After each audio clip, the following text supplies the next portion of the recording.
الكلاسيكو. اشطوطه كراميل من اول الحاجات اللي ظهر بيها بلبن. انا حاسس تقريبا ان احنا دقناها بس بالبيستاشيو. يا عم احنا دقنا حاجات كتير. تقريبا دقناها. دي انا جايبها مخصوص بقى. ايوه. عشان مين بقى؟ عشاني. خفاجي صاحبي بقى، محمد خفاجي. معلش يا باشا انا بخونك وبجيب الاشطوطه، لكن انا جبتها بس عشان ايه، ارجعك للذكريات يا باشا وتعيش معانا اللحظه. دي سعرها 75 جنيه. طبعا طبقه الكيك المسقيه لبن وصوص كراميل. بسم الله. بسم الله يا سيدي. يامي. يامي يامي. فيري يامي.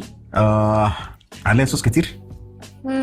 بصوا يعني ايه، زلابيا. انت وقعت اهي كنت معالق البلاستيك يا عم، سيب بس معالق بلاستيك ايه ضعيف. بسم الله.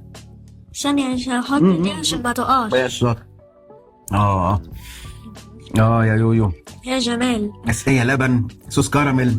يا عم مش باكل يا عم هو انا هاخدها واجري بره الفيديو يا عم. اتفضل يا عم، دوق معلقه واحده. ماشي.